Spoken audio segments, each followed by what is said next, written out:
All right, let's turn the music off. Get this going. How's everyone doing? Anyone here who's watching live? This is my debut stream here. I'm Sunny Woods. Trying to start this new video thing with YouTube, Facebook, calling it Inside Merch, and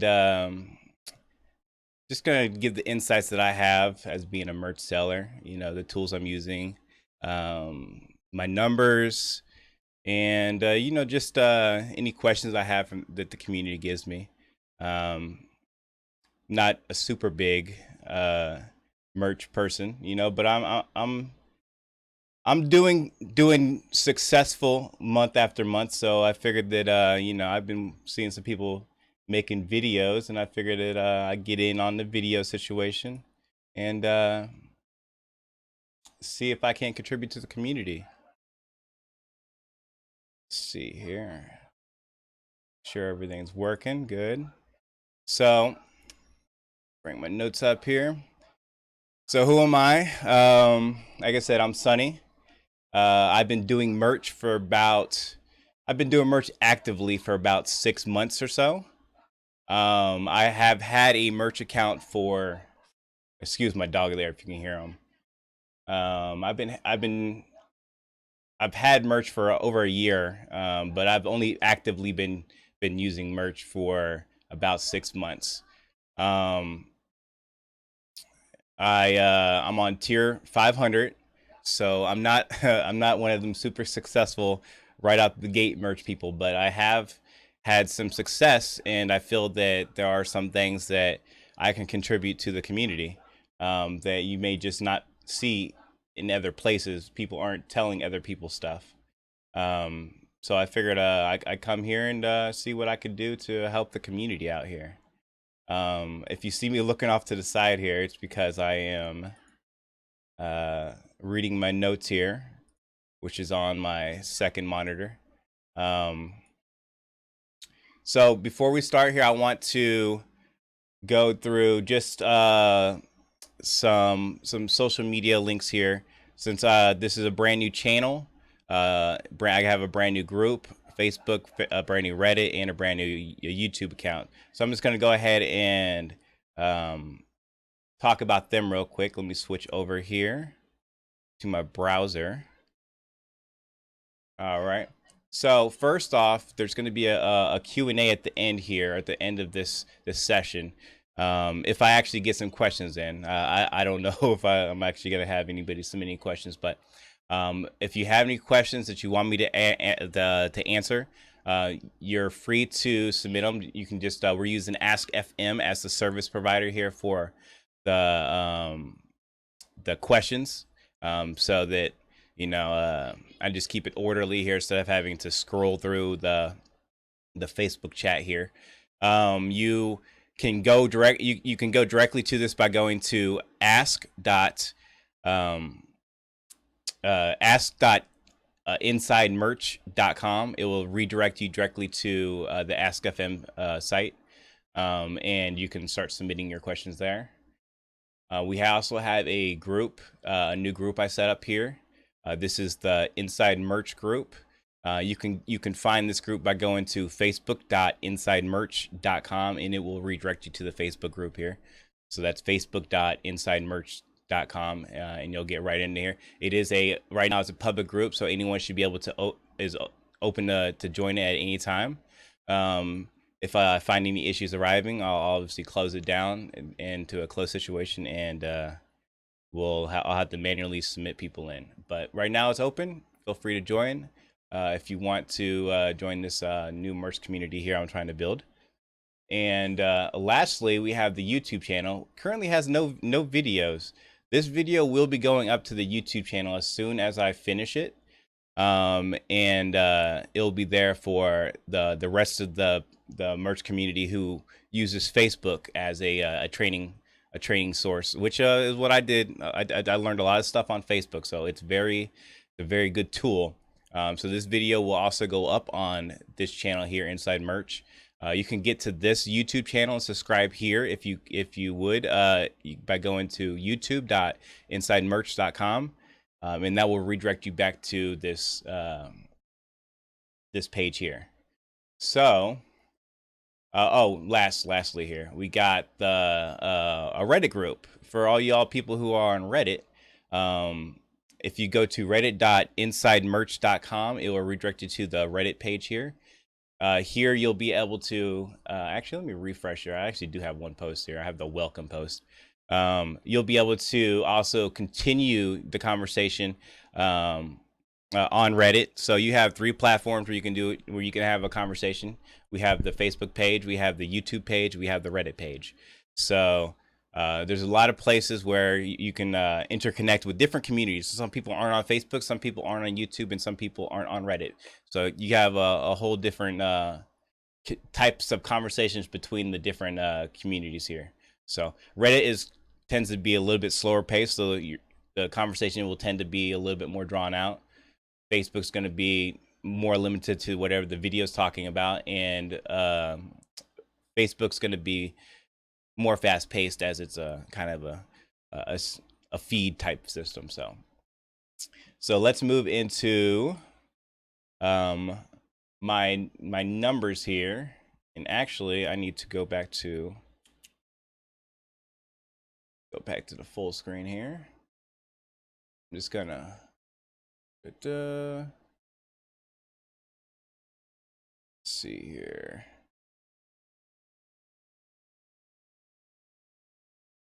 Second.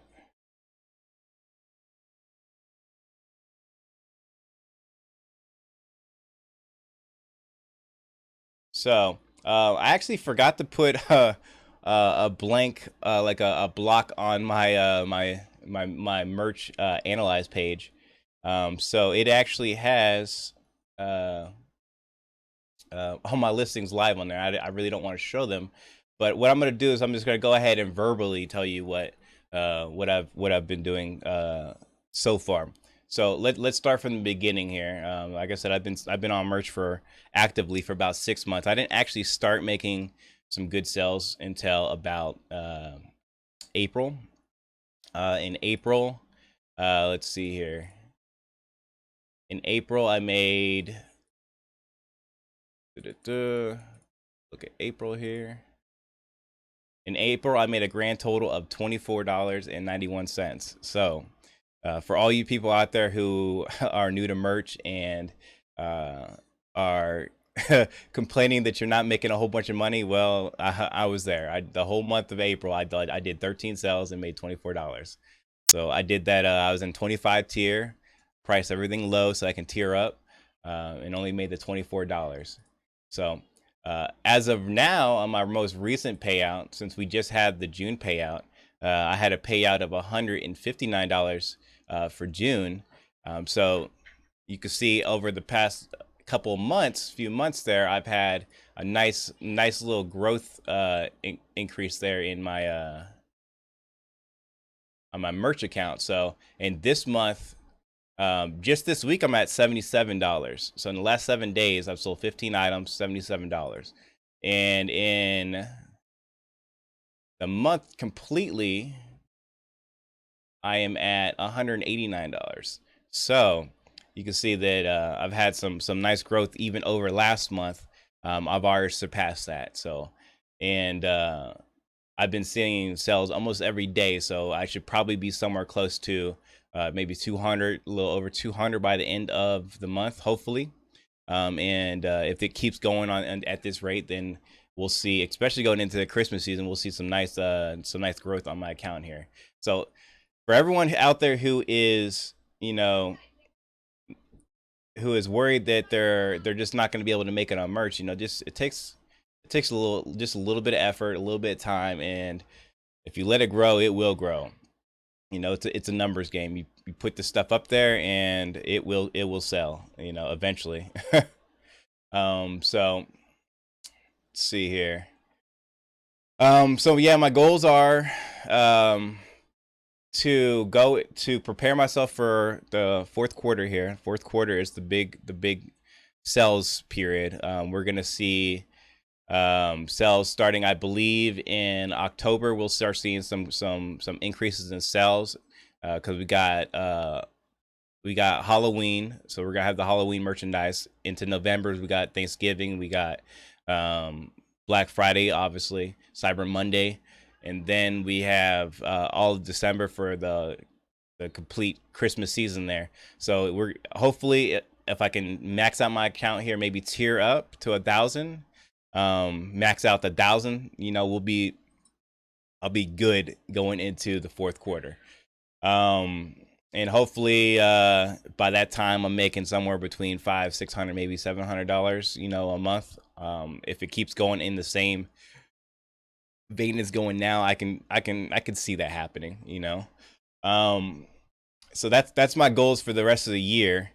So what I want to do is I want to spend the rest of this video talking more about how I go about creating my listings. So this is going to be like how I find my ideas, how I build my listings, how I find keywords, what tools I use, and then, like I said, at the end, hopefully we can do this Q&A if I have some questions that people have need answers. Again, that's go to ask.insidemerch.com, and there you can go ahead and submit questions if you have any questions that you want me to answer. So let's go into how I find ideas. The first place I go here, switch back to the browser here. The first place I find ideas is in Pinterest. Pinterest is, as you can see here, I'm a little bit of a geek here, so you can see my searching habits here. But Pinterest has some of the best merchandising ideas that you can find anywhere, because everyone and their mother are posting pictures of stuff that they want, and they post it on Pinterest. So let's say you're looking for cat ideas. So let's just type in funny cat shirts. All right. And you already get a whole bunch of just like awesome ideas right off the bat. So we got trying to get my shit together. Probably don't want to put that on on Amazon because it's a curse word, but you can maybe do the S and then put some star. You have a simple face. This is being sold on Etsy. Even these mugs right here are good ideas. What you just take, all you got, it's very simple. You just take what you see here and change the font up, maybe decorate a little bit, maybe put an image, and you got a whole new design. It's that simple. Most of these words here aren't going to be, these aren't trademarks. These are just funny sayings people have, they put on shirts. I like men who like cats. That's not trademark. That's just a funny saying. That's all. And you could do this all day. You have thousands and thousands of listings of just ideas right here. There is no way that you can't come out of Pinterest without a good shirt idea. It's impossible. If you come out of Pinterest without a shirt idea, then you aren't trying. It's just impossible. The next site that I actually use too is I actually use Calf Press. I use Calf Press because of the other pod sites. They actually tend to have more of a text-based shirt community. If you go to Redbubble or Teespring or something like that, it tends to be a lot of images, which don't convert well on Amazon. People, unless you're a popular brand or you're using some kind of trademarked information, they're gonna be, got kids yelling in the background. Unless you're using trademarked trademark properties like Marvel or DC or SpongeBob SquarePants or something like that, your stuff is just not gonna sell. People want funny, interesting, inspirational sayings, on their shirts when they're buying merchandise. That's just how it is, So a lot of this stuff that you see in Calf Press is a lot of just simple imagery and just words. And so you can get inspiration from these I'm not saying copy them. Obviously you don't want to copy them directly, but you can get inspiration from these products here, and they have uh, pretty good detailed interest-based categories here. So you got animals, causes, education, family, geeks, hobbies, and it breaks down even further when you go further into it. See, we got like dance, art, fitness. It really breaks it down into like sub niches here, and you can get some really good inspiration here from calf press. So a lot of these products aren't going to be selling on this site because they don't got a lot of traffic, but it doesn't mean that the idea itself is probably not going to sell. You can make any all these things, and even the worst stuff you can possibly think of will most likely sell on Amazon. You just got to put it into the right face, the right person, and you'll get the sell. So Pinterest and Calf Press are my two most favorite sites to get inspiration, to get ideas from.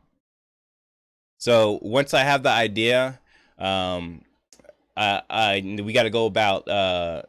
I create the design. I use Photoshop and Illustrator, mainly Photoshop.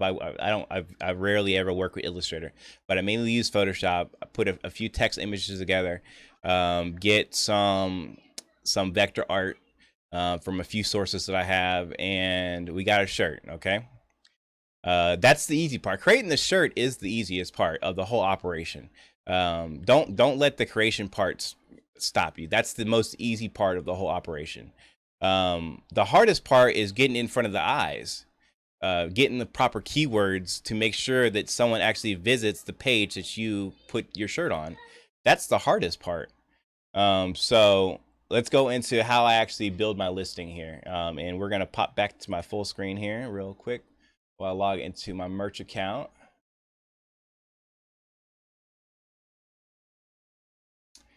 I actually set up a demo listing here just to show what got going on here. All right, let's come back here. All right, so we got my demo listing here. First thing, I'm just gonna work the way from the top to the bottom here on exactly how I do this here. I'm not gonna leave anything out, okay? As for shirt type, you should only be making relaxed fit shirts. It's not worth your time or your wasted slot making a premium brand shirt. The only time I would make a premium brand shirt is if I have a whole bunch of slots that you just can't fill up. So when I say that, I mean, let's say that you're at the 1,000 tier, or the 1,500 tier, or whatever the other tiers are, and you got 30, 40, 50, 60 shirts you can upload in a day. You can't possibly make out all of them designs. So what you do is you put all the designs that you have on Relax Fit, and then you duplicate them listings in premium brand. So that gives your shirt more presence on Amazon. Okay.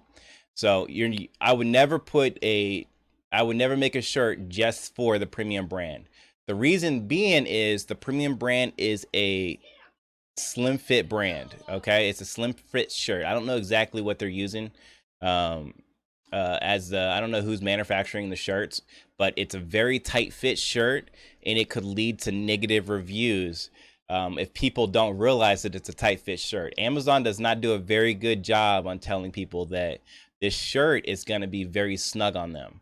So it's just best to always stick with the relaxed fit. And if you have extra slots to repost your designs, you can repost them with the premium brand. Okay, but don't start with the premium brands.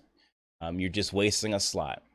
I always do men, women, and youth, because you never know who's going to be buying your shirt. Never presume you know your audience. Okay, you can do your best to target an audience, but never presume that you know who's going to buy your shirt, because you can be making a men's shirt and all of a sudden you get an influx of a whole bunch of women buying your shirt for whatever reason. You can get into the head of your customer, but the customer is going to buy what the customer is going to buy. So just target everybody. You know, it's not like Amazon is going to stop sales on men's because you're selling for women. So you might as well have the option in there. And I always drop in youth in there just in case. they're maybe a family buys like for her son or daughter or whatever, it's just always better to have the sizes, that all the sizes that you can possibly have. And then colors. So I use the same color palettes for every single thing. Every single listing has the exact same colors.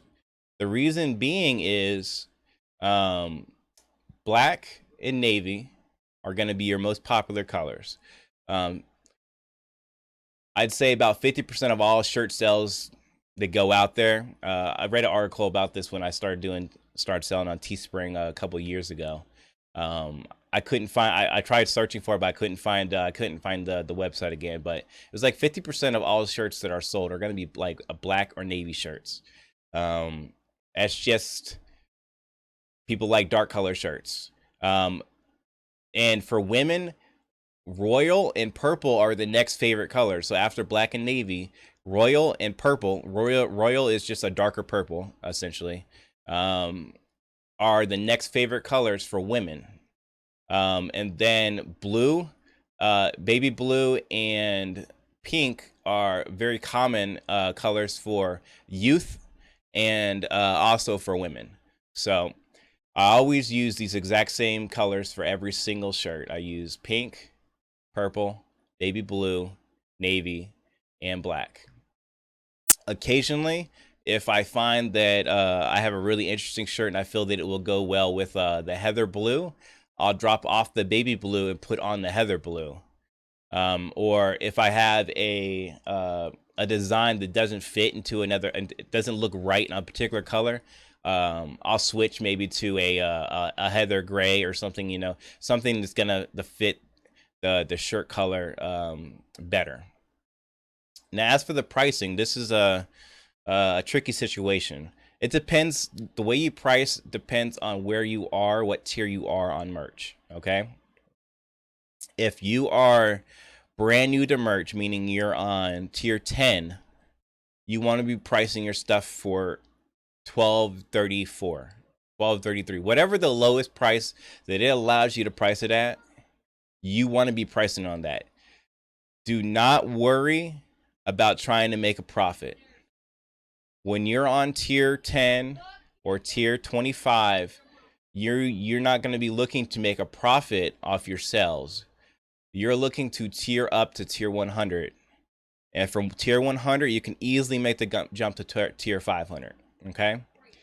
But the fastest way that you can get to tier 100 is by putting your stuff at the very lowest price and not worrying about getting a royalty. Okay? So if you're at tier 10 and you're at tier 25, just set it at the very lowest price. Once you get upgraded to tier 100, bump all your listings back up to a normal price, and you'll be good to go. If you're at tier 10, I recommend that you buy one of your shirts. If you buy one of your shirts, there is a possibility that you will instantly be tiered up to tier 25 with just the one purchase.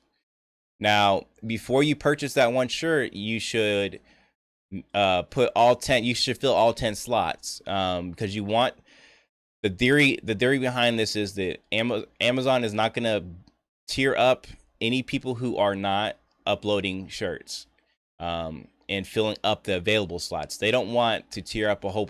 They don't see the benefit of having somebody at tier 500 when they only had 25 shirts on the whole service. It doesn't make any sense. Why, if someone only has 25 shirts, why do they need to be at tier 500? There's no need for that. That's just empty space right there.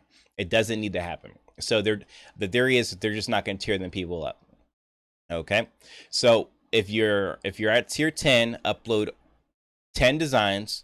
Okay, which I believe you can upload 2 designs a day, so that's 5 days. When you have all 10 designs up, buy one of your shirts, or do a giveaway, or do something like that. Post it in a group, like a family group or something like that, and get one sell. Okay, you get your first sell. There's a high likelihood that you're gonna get bumped up to tier 25. Okay. When you get to tier 25, then it's just a number game. Make sure that you're uploading your 2 designs up every day until you get to 25. And hopefully by that point, you'll, if you priced it low enough, like I said, don't be pricing it for profit. Price it for upgrade, okay? Because you're not trying to make profit here at tier 25. You're just trying to get tiered up. So price it as low as you're possibly willing to go, which is whatever the lowest possible price Amazon allows you to put in there, which I think is $12.33 or $12.34. I don't know if they force you to make that penny profit. And price all your shirts that way until you get to tier 100. Trust me, it'll be worth it. You want to get there as fast as possible. Okay. Now, for once you're tier 100 and above, then you get your choice of how you're going to price it. Some people feel that like they're okay pricing it at $19.99. Some people feel that $15.99 is a good price, $14.99 is a good price. Me personally, and I've done a lot of research on what is selling on Amazon specifically for merch. The majority of merch shirts are selling for $16.99 or $17.99. The top selling shirts in the merch category, when I say merch category, I mean novelty shirts that are sold by merch, are selling for $16.99 or $17.99. Okay, so that's the price range that you want to be in to maximize your sales. Okay, you could sell it higher, but there's going to be a lot of competition, especially in the novelty category. So it's up to you. Your design has to be worth it if you're going to price it at $19.99. Now, I wouldn't recommend pricing it below $16.99 because you're losing possible sales, profits on there, especially when we're getting into the fourth quarter. People are going to be disregarding somewhat the price, and it's better to have $16.99, $17.99 than having that $13.99, $14.99 price point. Now, inside of that price point of $16.99 and $17.99, I actually price at $16.85. Now, why you say 85, right? That makes no sense. Well, you have to think about it on the way the consumer views the product. When you go shopping and you see something at X.99, you're not seeing X.99. You're just seeing the next price up. If something's priced at $17.99, you say it's $18. Okay? Because you've been trained your whole entire life to not see that $19.99. You've been trained to price that upwards. Okay? When you bump that back just a bit, when you bump that back to 75 cents, 85 cents, 65 cents, what you're doing is you're confusing the consumer's mind, the way that they're thinking about the pricing schedule, the structure. When they see something at $16.85, they may not necessarily think that as a $17 product. They may downgrade that pricing to it's just a $16 product, which means it's more into their price range. Where 17 would have been too expensive for them, 16 is the right price for them. So that's what you're doing there when you put it at that 85, 75, 65 price range. You're losing a few cents on the sell, but what you're doing is you're hopefully making a higher conversion on the consumer there. So that's why I don't ever price anything at 99 or 95. It's just that's too common of a pricing structure that people just overlook it. It's kind of like the way people see ads nowadays. When you're scrolling through your Facebook feed, you see ads, but you don't see the ads. You see it's an ad, but you scroll by it. You don't stop and look at it because you know it's an ad. When you see something if you're shopping for something at $16, but you see $16.99, you don't stop at that product because it says 16. You pass it by because in your head you've already converted that to $17. So we confuse the audience there by just slightly adjusting the price at the end there, so that hopefully we can get a higher conversion there. So that's how I configure my shirts here. Let's go on to how I actually do my naming here in my bullets. So I have a pretty set structure on how I do all my namings and all my bullets. Okay. And it's just like this. My brand name, I first off, I only pick 2 keywords. There are only 2 keywords that I need Amazon to rank me for.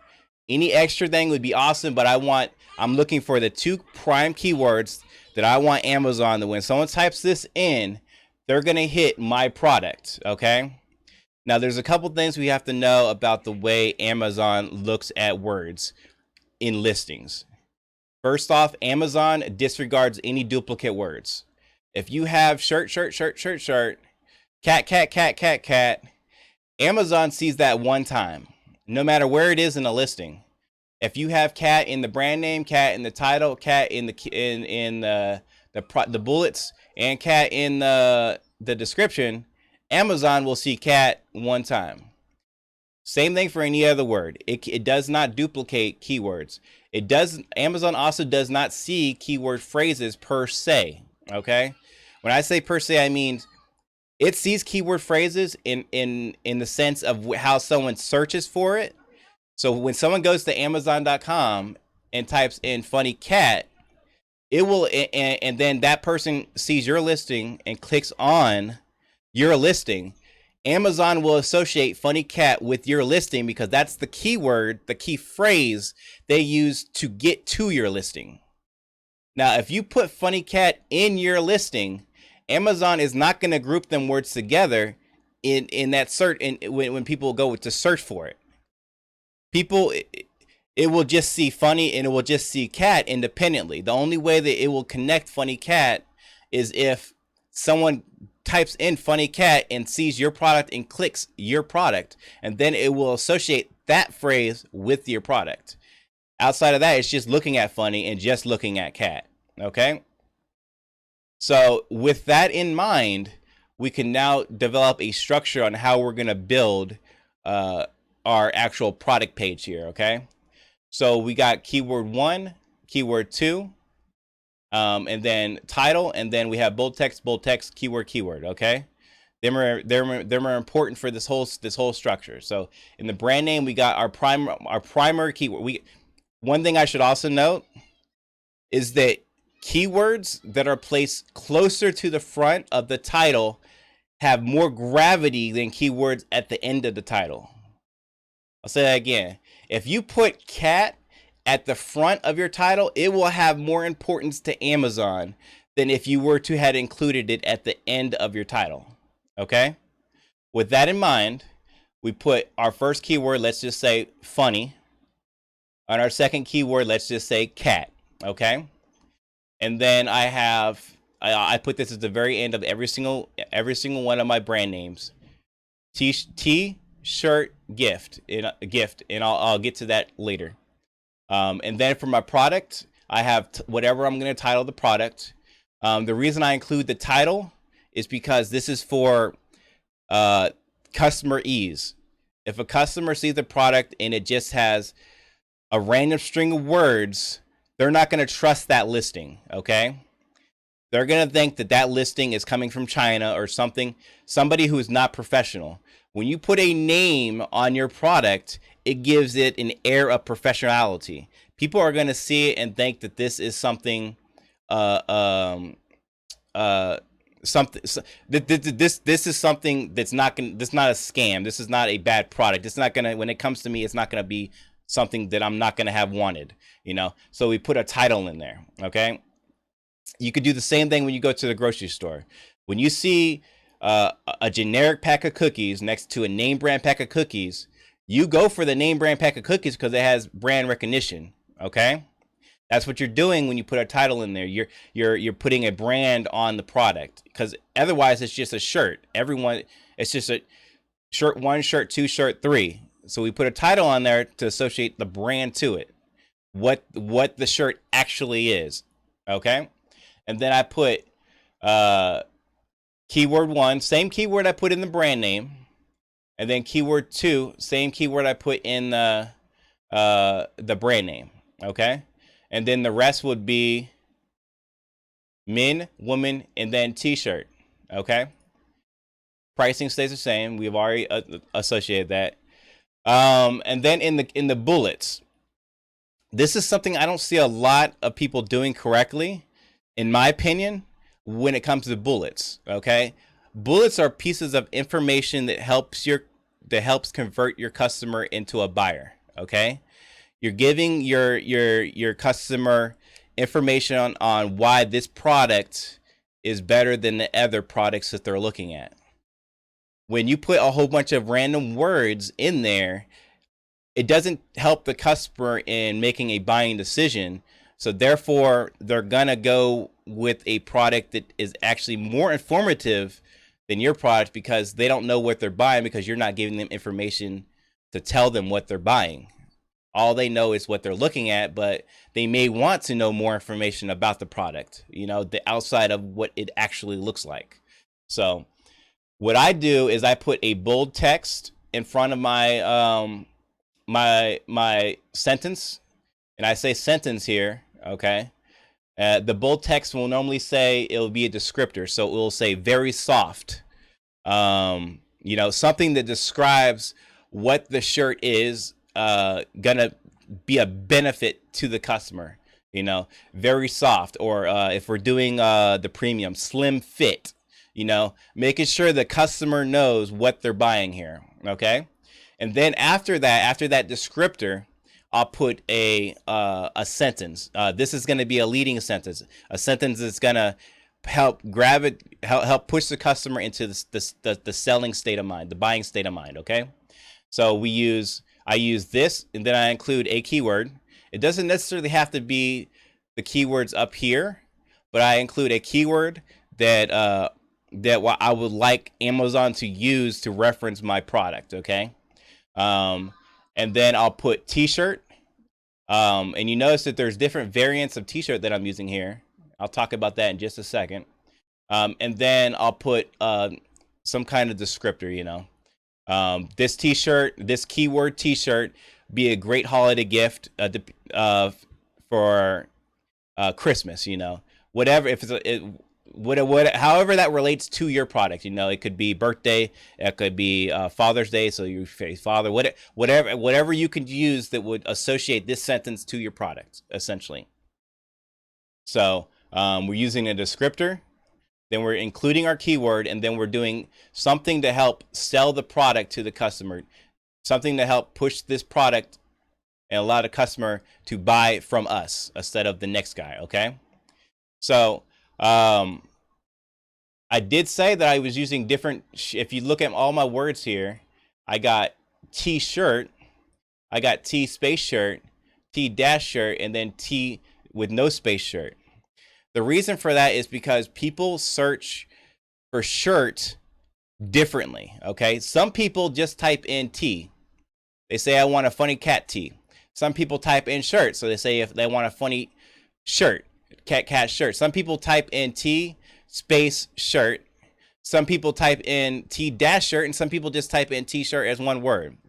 What we want to do is we want to capture every single one of them keywords. Okay, but we don't want to just put it into one sentence so that it doesn't make any sense for the customer when they're viewing the product.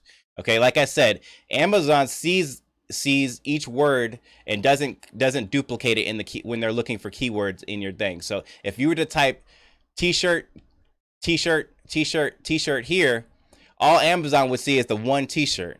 But I got T, so Amazon is now seeing this product as a T. It's now seeing this product as a shirt. Potentially, it could see it as a t-shirt. But right now, what I'm looking for is just the T by itself, because I already have shirt up here. So this shirt here is already void. It's already not being processed as a keyword. But I got T by itself. Okay. Then I have T as a with the dash in it, so that's another search term right there. And then I got t-shirt as one word. That's a whole nother search term right there. So we got a whole bunch of different ways that people can search for the word shirt just in itself in our one listing. Okay. So there's also another thing that we have to keep in mind when we're talking about keywords is that Amazon doesn't utilize bullet points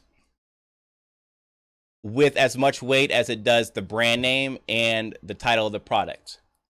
The way we know this is because when we do a search for a product on Amazon, let's go to Amazon here. Let's type in funny cat. Okay. And we go to, let's set up our Amazon search here. We're going to do Prime. We're going to go into clothing, novelty, and more. This is how you get into your merch. This is how you search for merch product to go right into it without having to question, is this in a merch, how to just like this is how you just look at only merch products here. So we got novelty, clothing, Prime. We're going to do only Amazon. What we're also going to do, and no one talks about, we're going to do in the last 90 days. Okay. What this does is I'm only looking at products that have been listed within 90 days, meaning that it hasn't, that it has the potential of not have been being sold yet. Okay. When we look at stuff that have been the past 90 days, that means the product most likely is already sold on merch, but it could be a seasonal product. It could be a super long tail product that I might not necessarily want to see. I want to see something that could possibly be trending. And I want to see that so that's why I'm limited into the 90 days. I could limit it to the 30 days and that'd be the most newest of new. But I don't want to see the older products. I want to see what people are posting now on merch. And so these are all merch by Amazon products here. So let's just go into one here. And you can see, let's see here. So we typed in our product. The way we got to this about through funny shirt. We have funny shirt in the name. Let's see if we could find funny shirt or funny cat in the bullets. We actually got funny cat in the bullets. This is a terrible example. Terrible example. I actually did a lot of searching on this and to prove my point, but here, let's go into it. Okay. Funny. Where's funny? Funny cat. They're not even by themselves. It's just funny cat. Funny cat. Let's see if we got funny cat here. There's not even funny cat in oh, there's funny. Let's see here. Is there cat? There's cats. I don't know. There is cat. Okay, so bad example. I'm doing terrible examples right now. Terrible examples.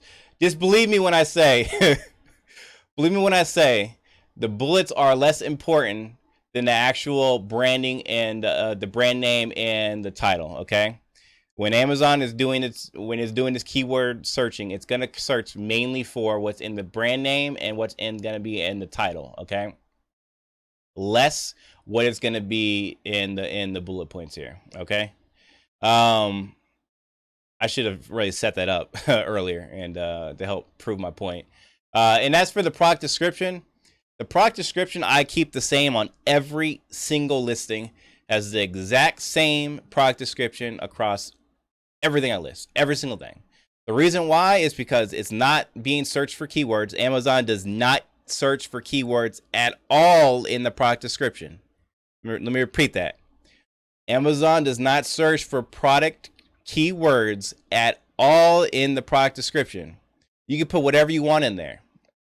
The reason I keep it the same for every single product is because I do not want to get hit with any kind of removal because I'll use the trademark term. If I guarantee that what I put in my product description passed one time, it's going to pass 100 times. A lot of people are losing their products off of merch simply because they're putting the wrong stuff in the product description.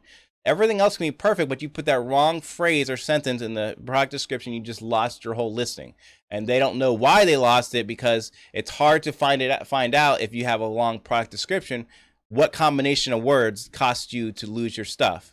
So I keep with just one simple thing. What I do is I put in the product description, I tell a story essentially about what this shirt is.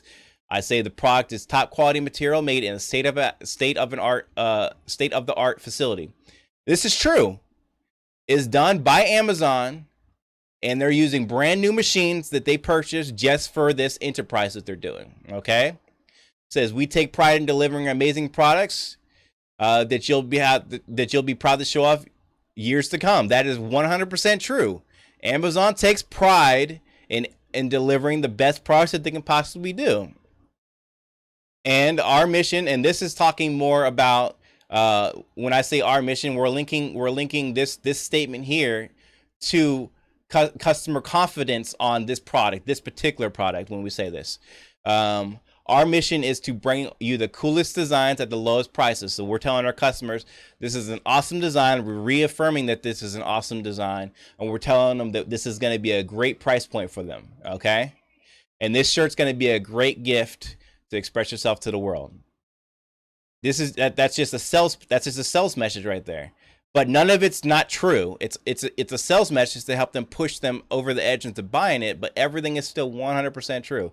And it will 100% pass the Amazon processing phase and acceptance phase when you submit your design. And you just do the same thing on every single design. And that's what I do. And it's that simple. This is what I do on every single design that I post. This exact same template every single time. A few key points here. Why I have men and women here next to t-shirt on the title. I did some product research here. I was doing some keyword research, and I found that the word men, not man, men, and woman, not woman, not woman, are one of the top searched words when it comes to shirts. People will do cat shirts for woman, extra large shirt for man, or men. The phrase keeps coming over and over and over and over and over. And so I decided I'm just going to include these particular keywords, even though they're super broad. If we connect them with our primary keywords, funny cat shirt for women, we can possibly get that phrase. Funny cat shirt for men, we can possibly get that phrase, because we have the whole set of keywords in our title here. So, that's what I do for my my product detail information here. Now I'm gonna go into how I actually go about finding keywords. And for that, I'm actually gonna need to switch back to my face here.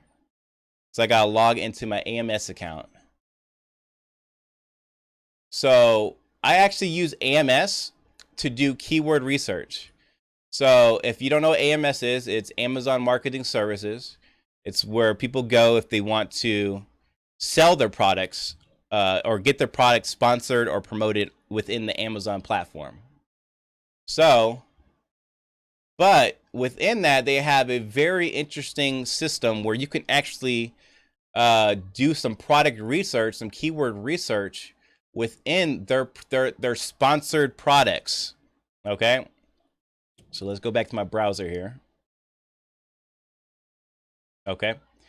Now within the sponsored products, now if you also are have the Seller Central account, you also have access to sponsored products. It's part of the package for Seller Central now too. But all AMS people have access to the sponsored products, headline searches, and product display. We're going to look at sponsored products here. And what we're going to do is we're going to do a little backwards reverse engineer keyword searching here. We're going to look at the competition's keyword. Okay. So what we're going to do is let's go back to Amazon. Let's go back to Amazon. Amazon.com here. Let's just we'll do funny cats again. Super broad keyword here. A lot of people doing funny cats. Go to clothing, novelty and more. Clothing, novelty. And I actually want to target women on this, okay? So I'm actually going to go deeper. I'm going to go to women here. Normally, I would just keep it open and just target both men, women, youth. I'm going to target women specifically. I'm going to target tops and tees, okay? t-shirts. I'm gonna really dig down into this, okay? I'm gonna do Prime. And then Amazon. All right, so now what we got here is we got specifically products that are listed within women's. So people have clicked the tab in merch that said they want to sell for women. And what we're gonna do is we're gonna use a particular plugin that I have on Chrome. It's called, see here, Unicorn Smasher. Unicorn Smasher. So what this is going to allow me to do is it's going to allow me to quickly and easily find very high ranked products. Okay. Now I'm actually going to go, for the purpose of this, I'm going to go a couple pages deep. You can keep hitting next page and it will look at the next page that Amazon has here. Do one more. I want at least 100 listings here. Anything less than 100, I don't think it's a big enough sample size. When I personally do this research myself, I actually go about 500, 600 listings. And what I'm going to do is I'm going to set it by rank. So we got a whole bunch of the zero stuff, the stuff that hadn't sold. But then we got our top sellers here, okay? So we don't want to look at anything that has branding, copyrighted branding. So Harry Potter, we're not going to look at. Jaws, we're not going to look at. Avocado, we could do avocado. Total solar eclipse. That's a trending product. I don't want to target a trending product. This is targeting the eclipse that's happening in August. This is a general product.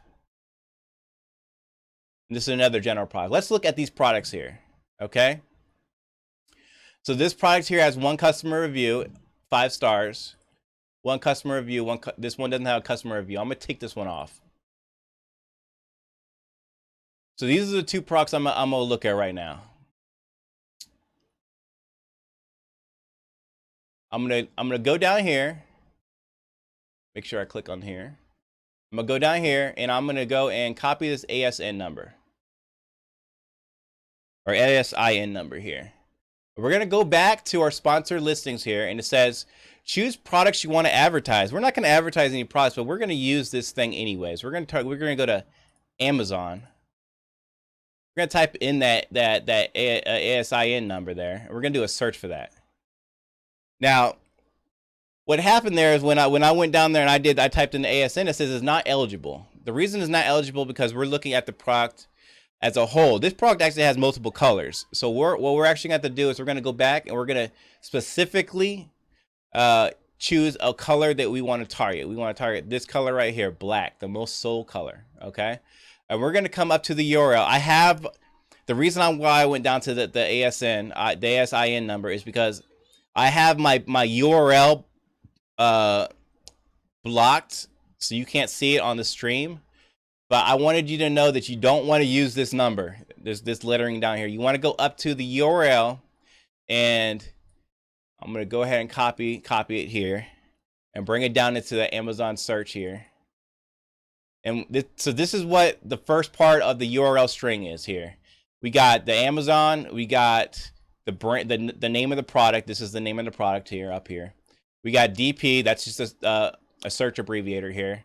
And then we have this string of letters and numbers here. This is what we want to copy. What this tells Amazon is that this string of numbers says, I want this product in this color, okay? So we're going to copy this.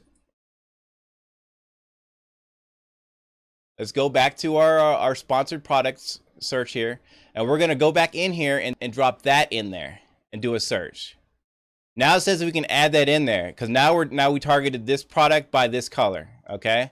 And what we're going to do is we're going to add that. I'm going to go to navy. I'm going to do the same thing. If you notice that string of numbers have changed, numbers and letters have changed, I'm going to go in there. It's for the same product, add it in there. I'm going to do one more. I'm going to do the asphalt. The reason I'm targeting these 3 and not the other 2 is because I know, even though I don't know what is selling for this. I know for a fact that these are the 3 highest selling colors for this product. That's just because black and navy always sell the most, and if there's an option for asphalt, it will sell behind black and navy, if not higher than black and navy. Okay, got a whole bunch of notifications here. All right, so we did that for the first product. We're gonna go to the second product and do the same thing. We got asphalt. Now they actually did a light color scheme here. They didn't do complete. They actually didn't do black or navy. So what we're gonna do is we're gonna do asphalt. We're gonna do baby blue, and then we're gonna target. I guess we'll target all of it. We're calling it silver. Normally I would target white, but they don't have white. They have silver. So we're gonna target these 3 here: blue, silver, and asphalt. So we'll come up here and we'll get that number again. Go ahead and add that. Doing it live here, so it takes me a little second. Doing it live. Remember, so I know we got some new viewers here. If you go to if you go to I don't know why I've just blanked on my name here. If you go to ask.insidemerch.com, that will redirect you to the Ask FM question page. There you can go ahead and post questions. I'm gonna do a live Q&A at the end of this this session here, this live session here, and try to get through some answers or some questions that you guys might possibly have for me. Just in general, like I said, I'm not the highest selling person on merch, but I do think that I'm doing a very good job progressing through the month after month. I'm seeing success, and I think that that's very much possible for anyone out there. So if you have any questions, go to ask.insidemerch.com. It will redirect you to the site that you need to be at. All right, so we got the baby blue, and finally we're going to end with the silver here.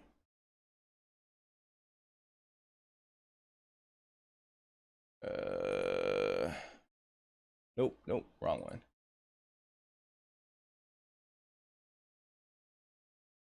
And we'll add that in there. Okay, so we got 6 products here. Now, it doesn't matter what we put in the campaign name. We do have to put a budget in there. I'm going to put $20.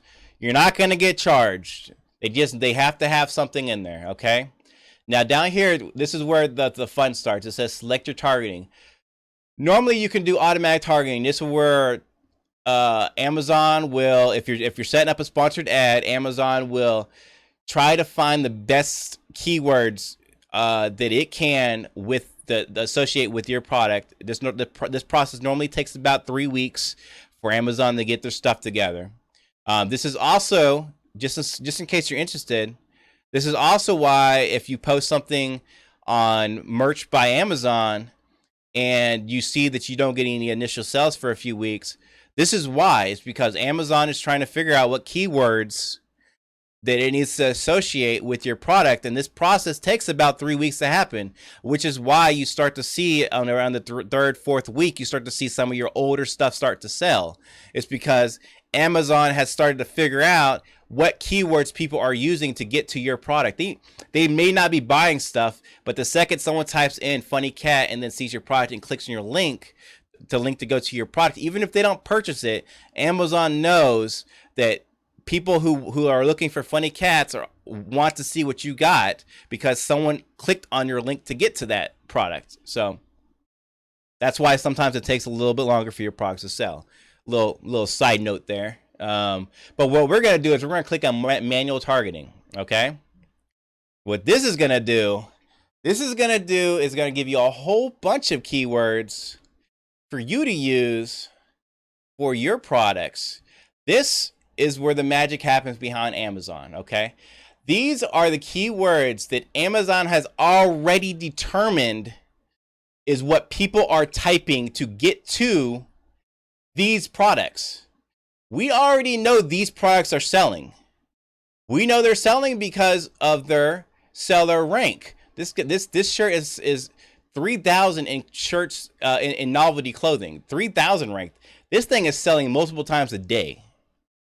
So when we go back here, we know these are the keywords people are actually typing in Amazon to find these products. So all we have to do is find a way to incorporate these keywords into our listing. And it's that simple. Now we can piggyback on the traffic that the main sellers are getting, and we can get that traffic to our products. Now, is this going to be hard to do with this huge list of words? Yeah, it will. But we can do an educated guess on what are going to be the most popular words by how often it appears in this listing here. So we can discount stuff that's specifically targeting that product. So avocado. We know unless we're making an avocado shirt, which if you're making an avocado shirt and you look up a whole bunch of avocado stuff, you're most likely going to see avocado here. But we don't want to target avocado. You know, this guy could probably target avocado because it has a huge ranking already. Amazon's driving traffic to this site. We know as a new product, we're not going to be able to drive traffic to the word avocado. It's just too broad of a word. But we may be able to drive traffic to avocado apparel. You know, we may be able to drive traffic to Catwoman. Well, we probably don't want to drive traffic to Catwoman. We're going to get our listing banned, most likely. But, you know, we could probably do cat t-shirt. You know, that's broad enough. We can mix these things together. Funny avocado cat. That gets every single keyword right in there. Funny cat avocado. Funny avocado cat. Done. We got the keywords right in there. You know, this is what people are using to get to this. We have the information now. Now we just got to figure out how we're going to use that information. Okay. It's super simple stuff here. Now what we could also do here is make sure that we are, lost my train of thought here. Yeah, make sure that we're taking out words that have nothing to do with what we're selling here, okay?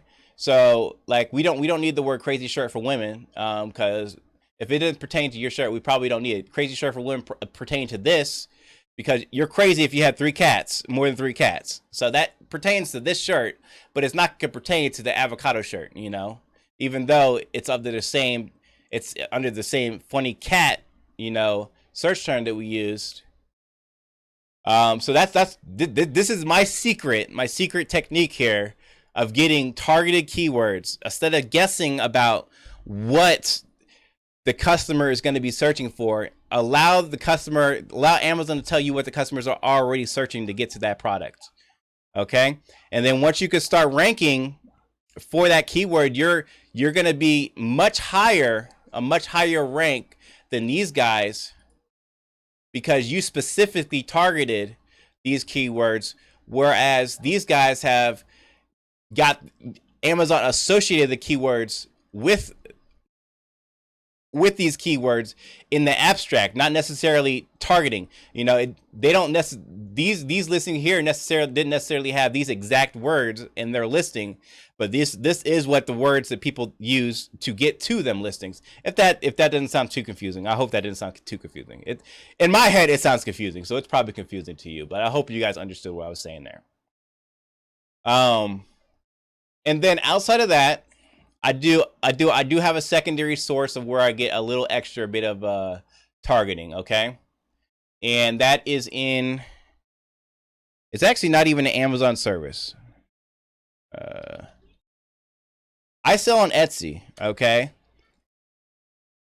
Etsy has its own ecosystem of keywords and search terms. And I like to piggyback on what Etsy's doing, okay? So what I'll do is I'll use this service here, which is called Etsy Rank, to find out what people are using to find products on Etsy. Okay, Etsy doesn't have as many people visiting its service as Amazon, but the people who do visit, it's still a very popular site. I think it even ranks higher, maybe equal or higher than eBay. It's along the same lines. So you're going to get a good amount of information from how people are searching on Etsy, and you can translate the keywords that people are using in Etsy over to keywords, or give you a a foundation on where to start in Amazon. So if we do funny cats here, I probably gotta log in. Yeah, guys got my email there. We do funny cats here. Do funny cats. Do it. This is a free service too. Do funny cats. It takes a second.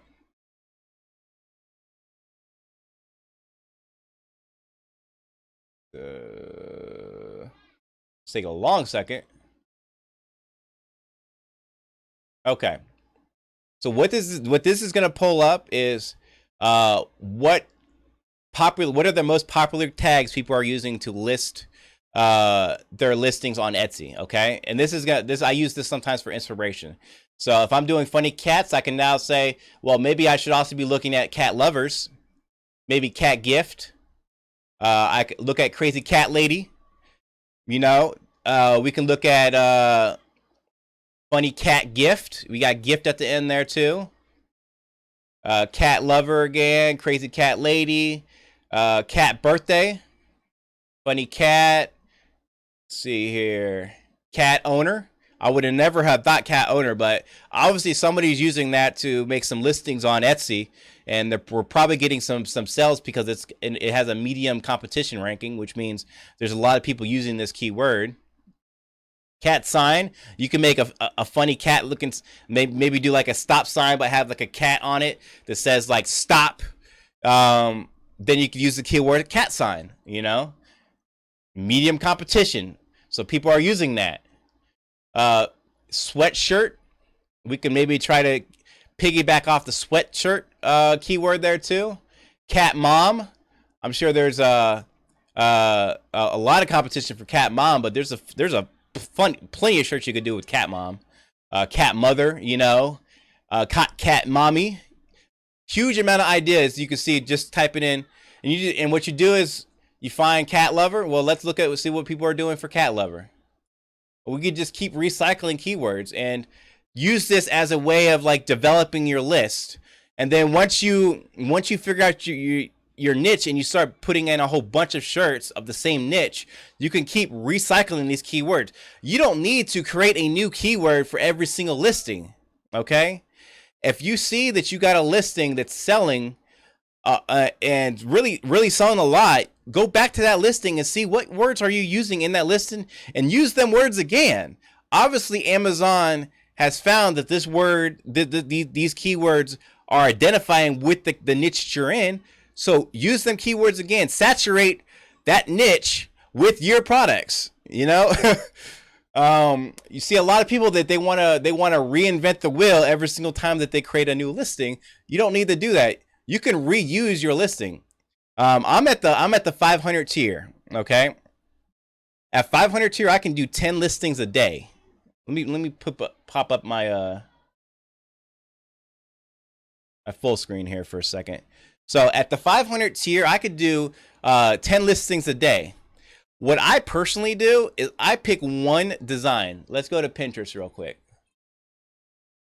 Let's look at this right here. Let's say I wanted to make this as a shirt. The secret of my happiness is petting a lot of cats. Okay, probably would make a great shirt. Check Amazon right now to see if someone has a shirt that says that. If not, make that shirt. Guarantee it'll probably sell. Okay. What I do, because I have 10 listings that I can make, I will make 10 listings with this exact same phrase. 10 listings with this exact same phrase, and all I will do is I'll change the image out and I'll change the font. Okay. What I want to do is I want to do A/B testing. I want to saturate the market with the title and the keywords that I'm using, and I want to saturate the market and see which of my products people want to buy. So if I list this product 10 times, has the exact same branding, has the exact same keywords, exact same bullet points, everything's the exact same, it means when Amazon tries to link all them listings, it's going to pull up my listings, and I get to see which of my listings people are interested in buying, because it may just be that if I put this up one time, it doesn't sell one. It doesn't sell at all, and it may just be because of the fonts. People just didn't associate what I'm saying with the font that I put in there. But maybe the other font that I used, same saying, but now it looks better. Someone might buy that shirt. So what I'm doing is I'm doing A/B testings on the product. At the 500 tier, I can do this.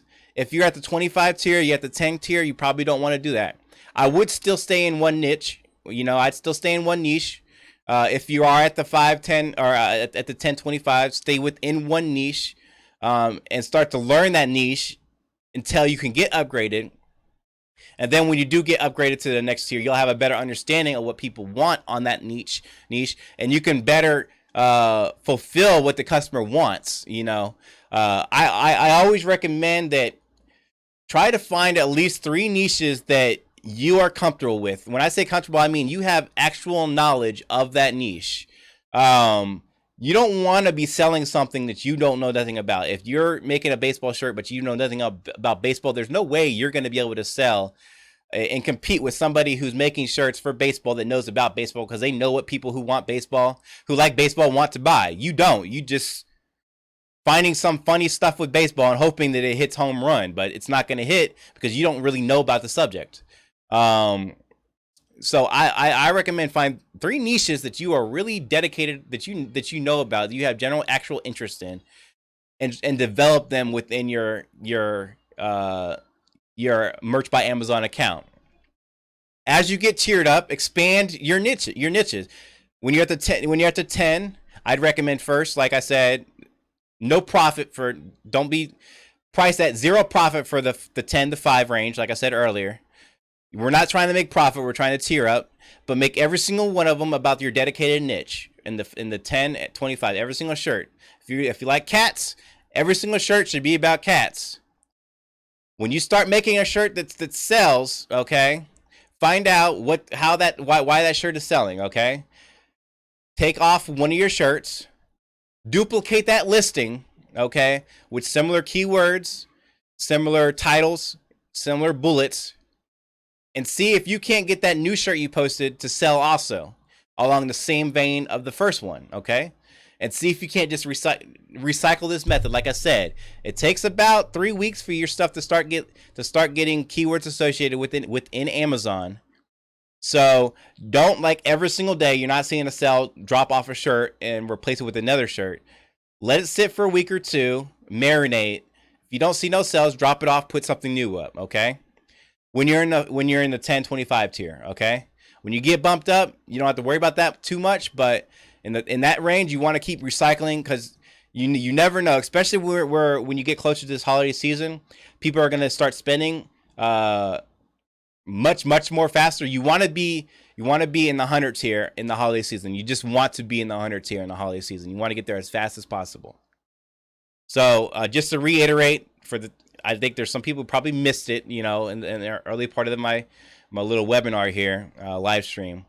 If you're in the 10 to 25 tier right now, you don't want to be pricing for profit. You want to be pricing for sales. It means you sell your products at $12.56 if you have to, because you just want to get that sell. Okay, if you're at the tier 10 rank, buy your own shirt. Okay, list 10 products, then buy one of them products. You may get instantly upgraded to 25, It's worth the trade-off in the long run, okay? Do a giveaway. Something that, put it on a Facebook group. Get your friends, family member to buy one of your shirts. Get yourself an upgraded 25 tier. It's just going to make it so much easier for you. Let's see here. What else is on my agenda here? So we talked about keywords. So before we get to this Q&A here, I'm just going to go over a little bit of the tools I use. Like I said, I use Photoshop mainly, but there are free tools, mobile. There are plenty of mobile apps that allow you to do some text editing. GIMP, if you don't have Photoshop, GIMP is free. People who don't have Photoshop, you can get Photoshop for free on a trial basis, okay? You could try, I think it's 14 days. You could try Photoshop out for 14 days for free. After the 14 days, they have a subscription service for $9 a month. You can get Photoshop and Lightroom for $9 a month. That's super, super cheap. The latest version. It's well worth. If you're not going to invest in your business, and this is a business, if you're not treating this as a business, you'll never succeed as a business. If you're not willing to invest $10 in your business on the front end, then you can't expect $10 to come back to you on the back end. I'm just saying. Invest in Photoshop. Go to YouTube. Learn basic text editing. You don't have to be a genius with Photoshop. Just learn how to create fonts or create a text design, change fonts and sizes, and you're good to go. Okay? $9 a month after the trial. Get yourself Photoshop. It'll be the best investment for your business that you can possibly do. Okay? I also do use Illustrator, but I rarely use Illustrator. Everything that I do in Illustrator, I can do easily. And for me, since I learned Photoshop first, it's easier for me to do in Photoshop. I also use another thing called Vector Magic.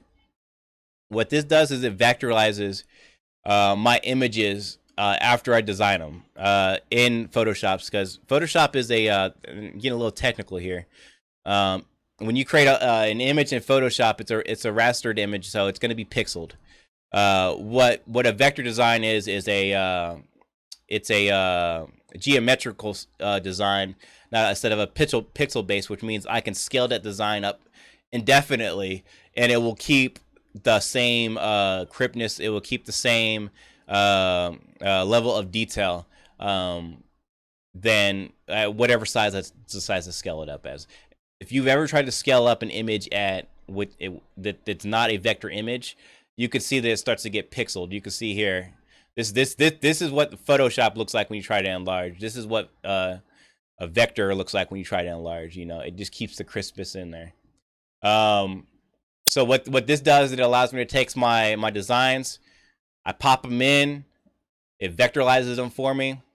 That way, if I need to use a design later, I can scale it down, scale it up, do whatever I want with it, put it onto another site that possibly can accept it, like Redbubble or something like that, another pod site. I just have more options when it's a vector. There's a second thing that it allows me to do is it also allows me to make sure that all my colors are going to be color acceptable for prints. Okay.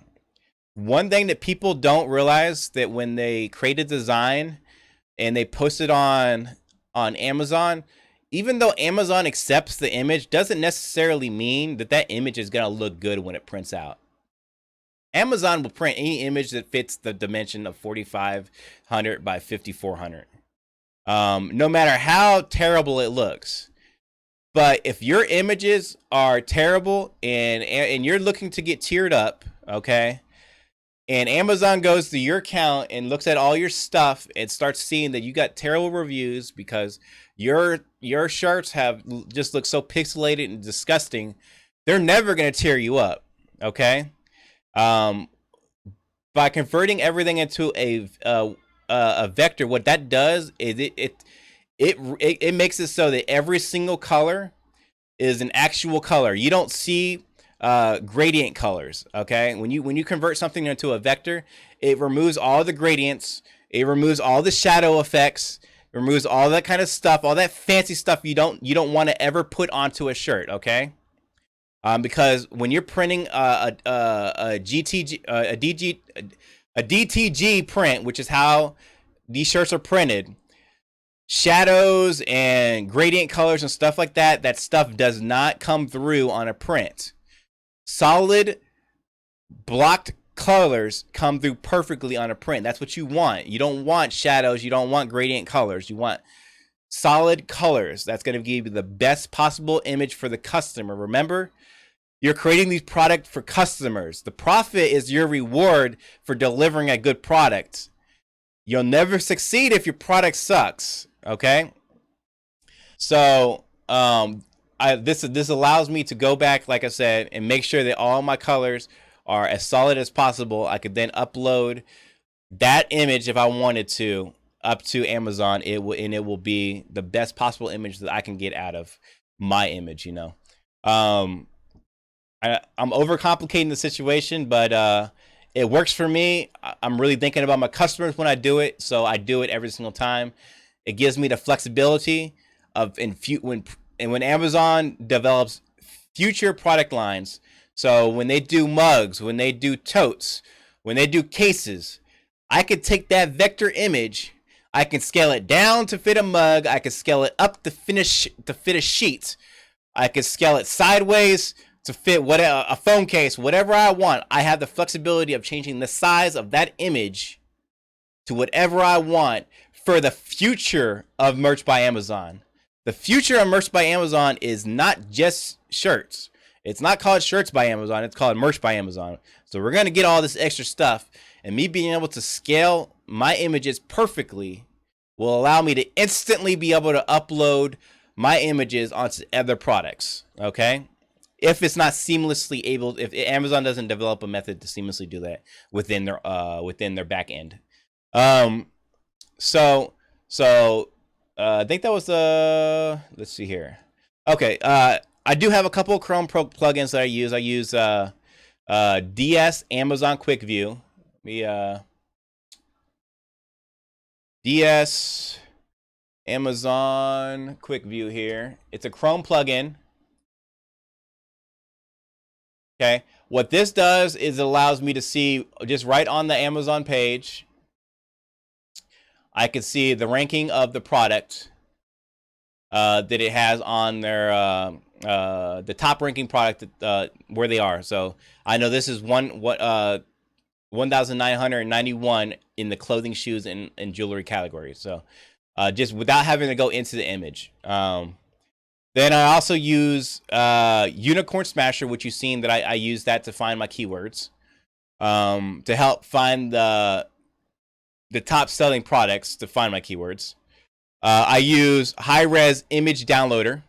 So if I go into Amazon here, the Amazon listing, and I right-click on the image, I got High-Res Image download High-Res Image. This allows me to download this image at the highest possible res that Amazon has on this page, so that I could possibly use it in the future for, like, if I'm putting it on Pinterest, if I'm going to put it on Instagram, Facebook, wherever I'm going to go, promoting it on some other kind of promotion platform, I can have a nice, crisp, high-res image and don't have to take like a screen capture of this page. If you don't have that plugin and you try to right-click on this, you're not going to be able to download the image. Amazon doesn't allow that to happen. So I use this plugin to get to that download, get to that image download. I also use Merch Analyze. I'm not going to show off that just because I have to go into my account, and I forgot to block off my stuff, my listings. So I prefer if you guys didn't know what was selling my stuff. But what it does is it allows you to, let me just go to the Chrome advertisement page here. What it allows you to do is when you select a specific time range, so when you go from in the selected date area and you select the date and then hit go, it puts up this next bar here that accumulates everything that you've done within that time range. If you were to do it without this plugin, you'd only just see the 7-day time range.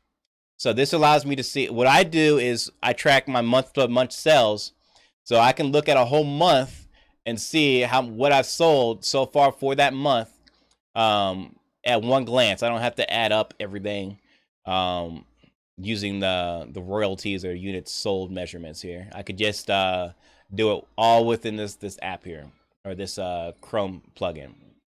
All right. I think that's pretty much it that I wanted to say here. Let me look and see if anyone has submitted any questions. Did not get any questions. If anyone has any questions here on Facebook right now that they want me to answer, if you type in the comments here, possibly I get to your question before I turn off the stream here.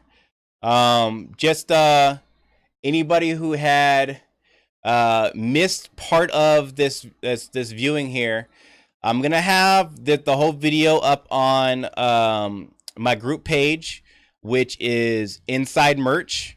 To get to Inside Merch, all you have to do is go to facebook.insidemerch.com, and it will take you right to the Facebook page. The group's so new that I don't have a URL name for it yet. So if you just go to Facebook go to facebook.insidemerch.com, it will automatically redirect you to the merch page, okay? Or that the group page. I'm also going to repost this on YouTube. If you go to YouTube, you go to youtube.insidemerch.com. It will redirect you to my YouTube page. You can watch this video again or subscribe to YouTube for my future videos. For all you people who are on Reddit, again, go to reddit.com or go to reddit.insidemerch.com. It will redirect you to my Reddit page. And them URLs will be permanent if you want to just bookmark them also. It just does a straightforward. There's nothing in between. It'll just take you right to that page. Let me see if I got some comments here. It says, do I use Teespring? I do use Teespring.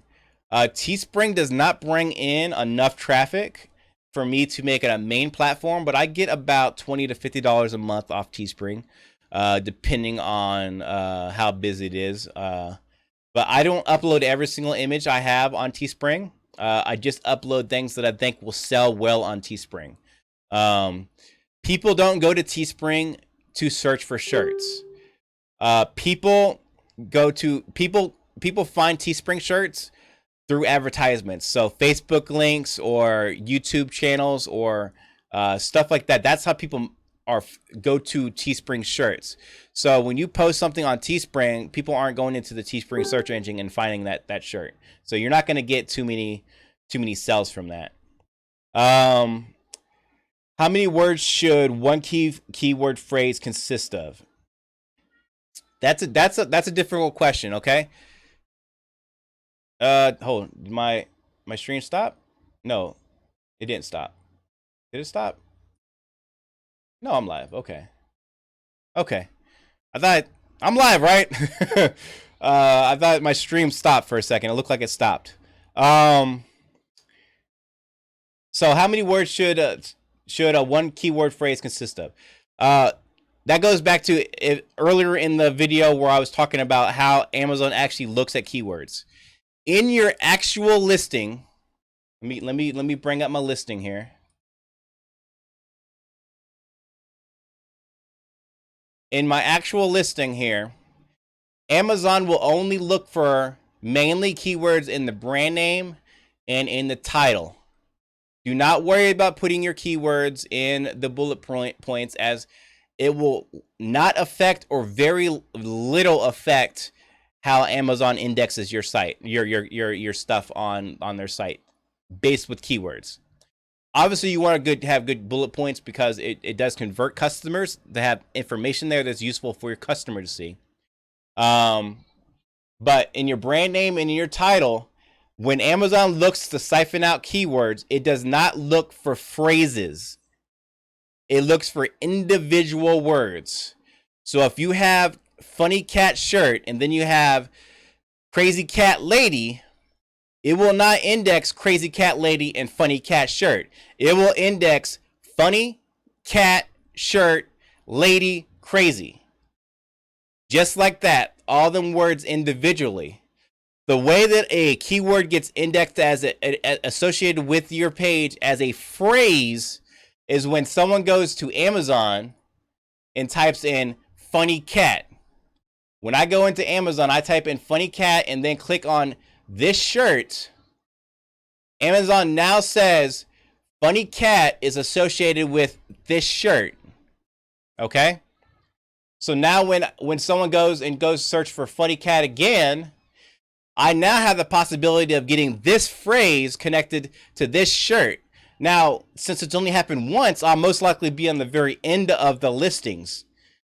But if a whole bunch of people go to funny cat and click on my shirt will start ranking higher for that phrase funny cat.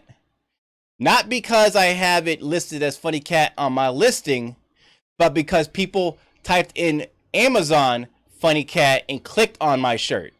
Okay? If that makes sense. Let's see here. Let's see what we got here.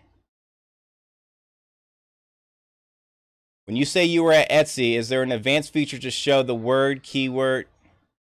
Is there an advanced feature to show the word cloud of keywords? I could not find it as a new member of Etsy. Oh, okay. I see what you're saying. That is not on Etsy. That is on a different site. It's called Etsy Rank. That's etsyrank.com. That's where you get the word cloud.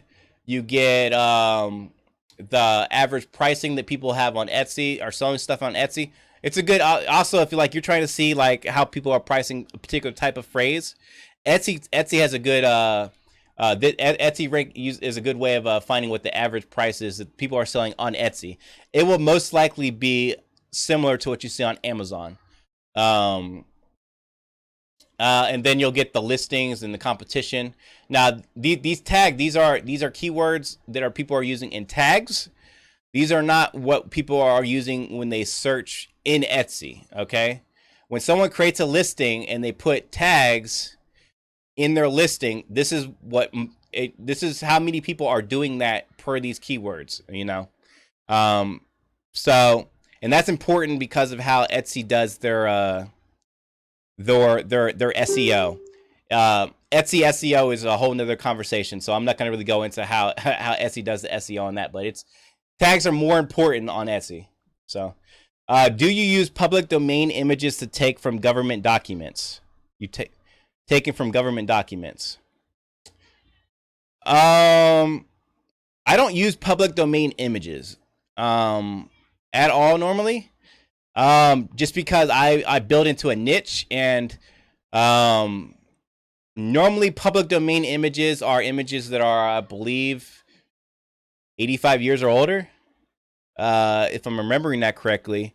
And so they tend not to go into the niches that I go into. So I don't use any of them.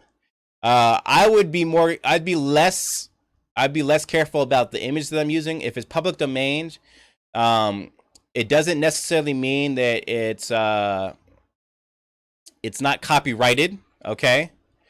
Um, an image that's in public domain can still be copyrighted if there's a publisher who is using an image that's very similar to that image and reusing it and associating with it on their brand. The best example I can give you is Disney does this all the time. Okay, we got like stuff like Alice in Wonderland as a public domain book, but Alice in Wonderland is still under copyright through Disney because they reincorporated it into their properties. So even though it's public domain, it's still not public domain. So you have to be careful with how you phrase your wording when you make it. You can use the public domain image, just make sure that the words you use aren't anywhere associated with the actual brand that's reusing that image. Okay.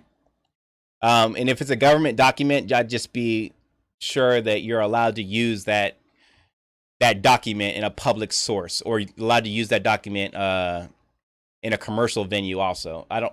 But government stuff is a little bit more complicated just in general. But like political figures are free to use. So you can use any kind of president or stuff like that. Trump is a different case just because Trump is also a brand, his brand before he was president.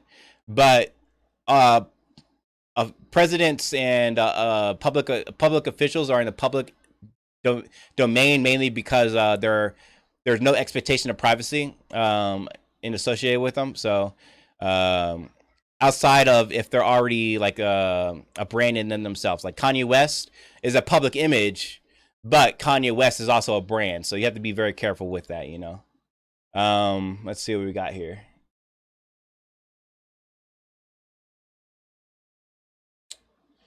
Any other questions? Commented. Let's see here. Answered that.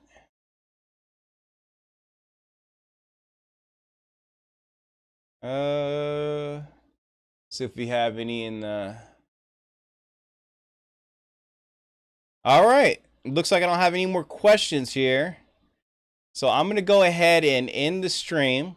Like I said, you can go to any of the four social, Facebook, YouTube, or Reddit, and find the whole video after I've uploaded. I believe when I stop this on Facebook, it will automatically save it to my Facebook group because that's where it start. That's where I'm live streaming it at. So if you go to facebook.com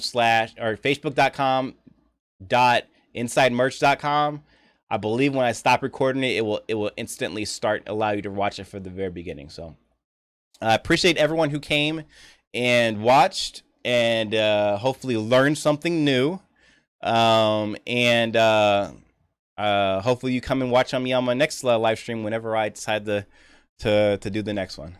All right, it's I'm Sonny Woods. This is Inside Merch, and thank you for watching.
chat here.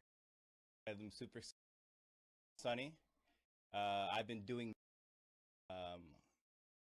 trying to start this new video thing with YouTube, Facebook, calling it Inside Merch, and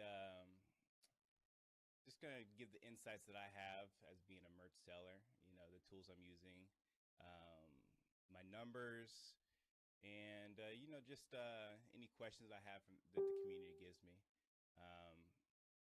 Not a super big merch person, you know, but I'm doing successful month after month. So I figured that you know, I've been seeing some people making videos, and I figured that I get in on the video situation and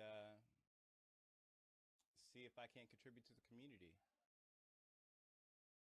Let's see here. Sure, everything's working good. So bring my notes up here. So who am I? Like I said, I'm Sunny. I've been doing merch actively for about 6 months or so. I have had a merch account for, excuse my dog there if you can hear him.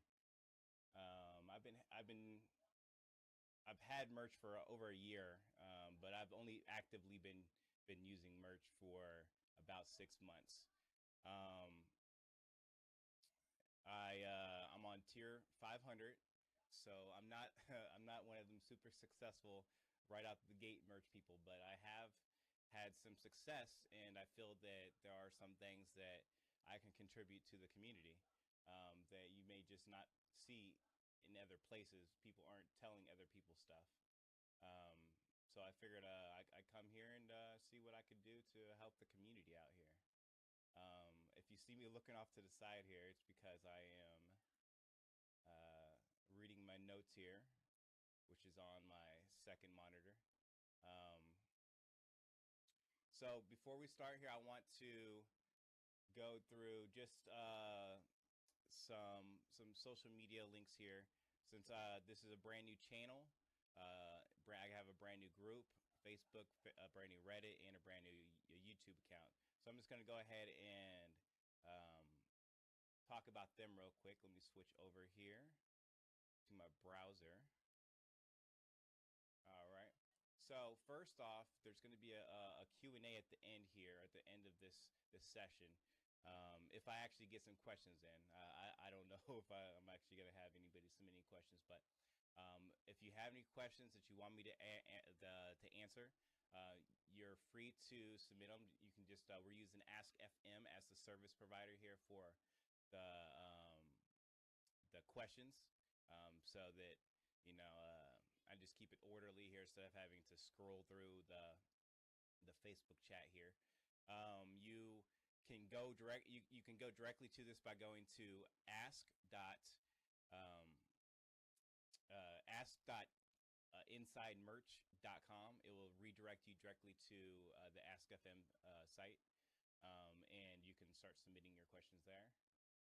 We also have a group, a new group I set up here. This is the Inside Merch group.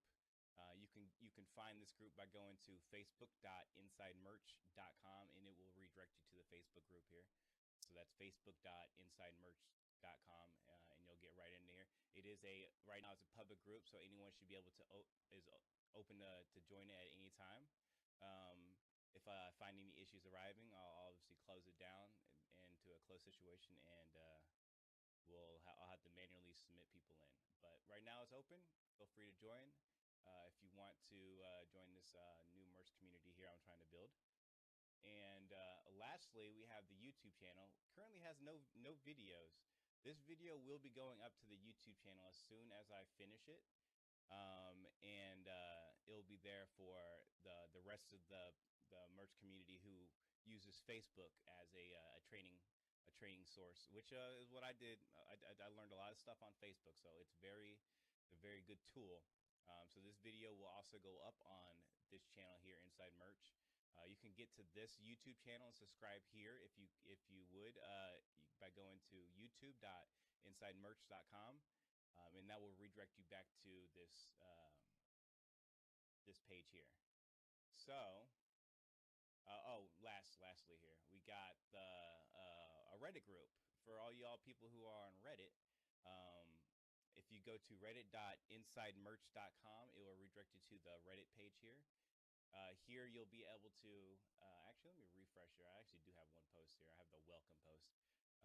You'll be able to also continue the conversation on Reddit. So you have 3 platforms where you can do it, where you can have a conversation. We have the Facebook page, we have the YouTube page, we have the Reddit page. So there's a lot of places where you can interconnect with different communities. Some people aren't on Facebook, some people aren't on YouTube, and some people aren't on Reddit. So you have a whole different types of conversations between the different communities here. So Reddit tends to be a little bit slower paced, so the conversation will tend to be a little bit more drawn out. Facebook's going to be more limited to whatever the video is talking about, and Facebook's going to be more fast paced as it's a kind of a feed type system. So let's move into my numbers here, and actually I need to go back to the full screen here. I'm just gonna see here. Second.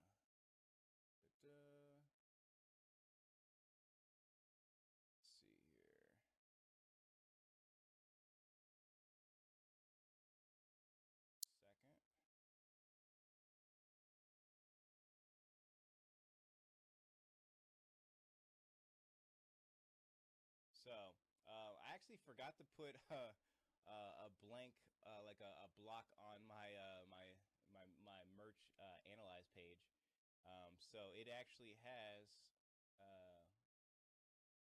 all my listings live on there. I really don't want to show them, but what I'm going to do is I'm just going to go ahead and verbally tell you what I've been doing so far. So let's start from the beginning here. Like I said, I've been on merch actively for about 6 months. I didn't actually start making some good sales until about April. In April, let's see here. In April, I made. Look at April here. In April, I made a grand total of $24.91. So, for all you people out there who are new to merch and are complaining that you're not making a whole bunch of money, well, I was there. The whole month of April, I did 13 sales and made $24. So I did that. I was in 25 tier, priced everything low so I can tier up, and only made the $24. So as of now, on my most recent payout, since we just had the June payout, I had a payout of $159 for June. So you can see over the past few months there, I've had a nice little growth increase there in my on my merch account. So in this month, just this week, I'm at $77. So in the last 7 days, I've sold 15 items, $77. And in the month completely, I am at $189. So you can see that I've had some nice growth even over last month. I've already surpassed that. So, and I've been seeing sales almost every day. So I should probably be somewhere close to maybe 200, a little over 200 by the end of the month, hopefully. And if it keeps going on at this rate, then we'll see, especially going into the Christmas season, we'll see some nice growth on my account here. So for everyone out there who is, who is worried that they're just not going to be able to make it on merch, just it takes a little bit of effort, a little bit of time, and if you let it grow, it will grow. It's a numbers game. You put the stuff up there and it will sell, eventually. So let's see here. So yeah, my goals are to prepare myself for the fourth quarter here. Fourth quarter is the big sales period. We're gonna see sales starting, I believe, in October. We'll start seeing some increases in sales because we got Halloween, so we're gonna have the Halloween merchandise. Into November, we got Thanksgiving, we got Black Friday, obviously, Cyber Monday, and then we have all of December for the complete Christmas season there. So we're hopefully, if I can max out my account here, maybe tier up to 1,000, max out 1,000. I'll be good going into the fourth quarter. Um, and hopefully by that time I'm making somewhere between 500, 600, maybe $700, a month. If it keeps going in the same vein as going now, I can see that happening. Um, so that's my goals for the rest of the year.